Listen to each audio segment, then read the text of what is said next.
अस्सलाम वालेकुम बच्चों। क्लास 9th हम पढ़ेंगे मैथ्स में। आज एक्सरसाइज 8.1 पढ़ रहे हैं हम। तो उसमें हम पढ़ेंगे क्वेश्चन नंबर, लास्ट क्वेश्चन बचा है इसमें, थोड़ा ये लेंथी है। क्वेश्चन नंबर 12, ठीक है। क्वेश्चन नंबर 12, देखिए क्वेश्चन नंबर 12 क्या बोल रहा है। ABCD is a trapezium, AB equals CD, AB equals BC, show that। हमारे पास एक ट्रेपेजियम दिया हुआ है, ऐसे दिया हुआ है ट्रेपेजियम ABCD, ऐसे A, ये है B, ये है C और ये है D, ठीक है। ABCD एक ट्रेपेजियम दिया हुआ है। ट्रेपेजियम में आपको पता ही है one pair of opposite sides is parallel to each other, यानी कि इसमें दिया हुआ है AB is parallel to DC, ठीक है। और दिया हुआ है कि AD, ये AD जो है ये BC के बराबर है, ठीक है। अब हमें दिखाना है पार्ट 1 में कि angle A is equal to angle B, यानी कि ये एंगल A, एंगल 1 रखेंगे इसका नाम, ये एंगल B के बराबर है, एंगल 2 के बराबर। इसमें है टू प्रूव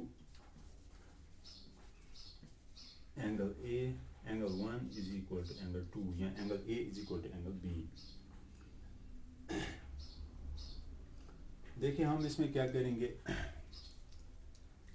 हम ऐसे डालेंगे, ये पैरेलल होगा, फिर ये आएगा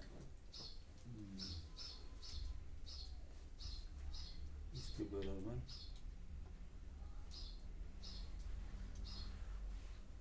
हाँ जी, देखिए हम एक और लाइन ड्रा करेंगे,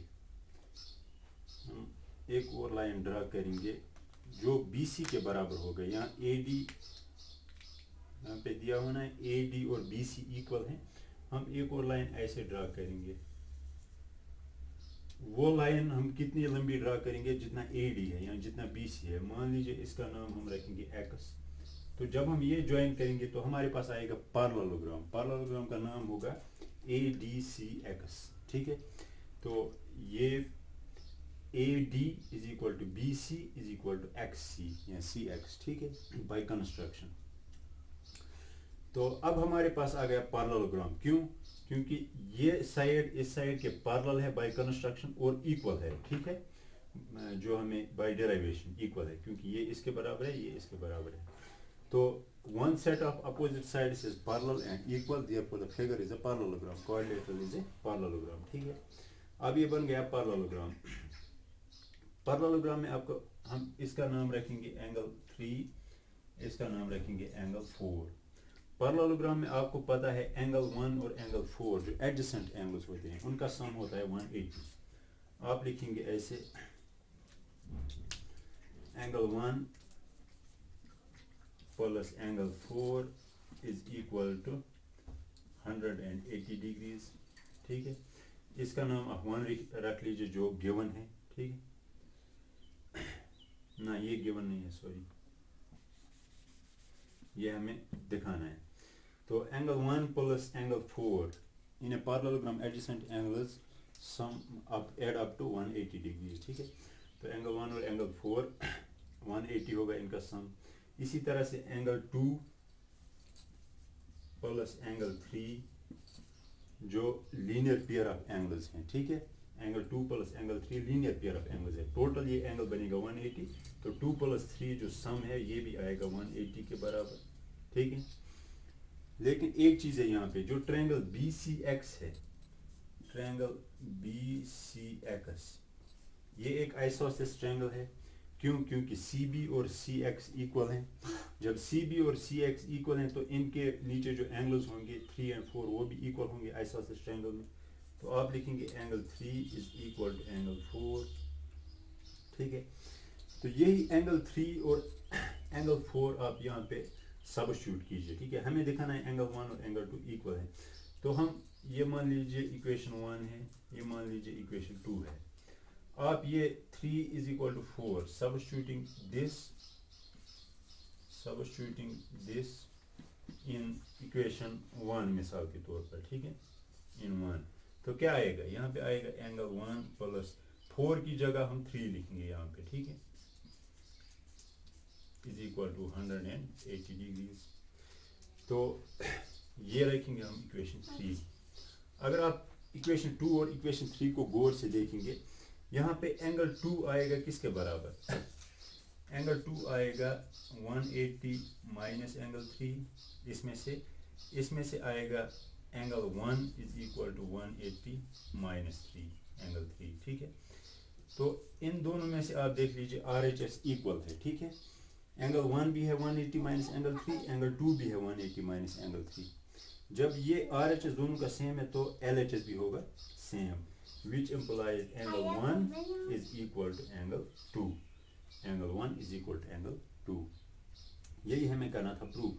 तो हमने क्या किया, हमने बाय कंस्ट्रक्शन एक लाइन डाली पैरेलल टू AD, जिसकी लेंथ भी AD और BC के बराबर है, ठीक है। फिर बनेगा ADCX पैरेललोग्राम, पैरेललोग्राम में एडजेसेंट एंगल्स का सम होता है 180, तो हमने वो लिखा। लीनियर पेयर ऑफ एंगल्स का सम होता है 180, हमने वो भी लिखा। लेकिन ये बन गया isosceles angle 3 is equal to 4। फिर हमने यही सब्स्टिट्यूट किया इक्वेशन 1 में, तो हमें इक्वेशन 3 मिली। तो इक्वेशन 2 और इक्वेशन 3 को हमने कंपेयर किया, इनका RHS सेम आता है तो LHS भी सेम होगा। LHS क्या है, एंगल 1, इसका LHS है एंगल 2, तो angle 1 is equal to angle 2। तो ये हो गया इसका पार्ट 1। अब हम करेंगे इसका सेकंड पार्ट क्या बोल रहा है।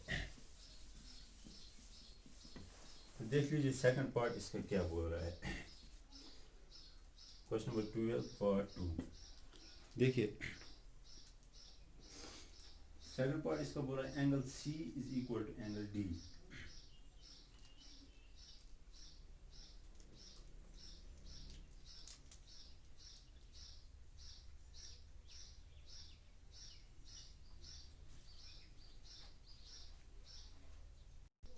देखिए पार्ट नंबर 2 इसका बोल रहा है कि हमें दिखाना है एंगल C यानी कि 5 is equal to angle D यानी कि 6, ठीक है।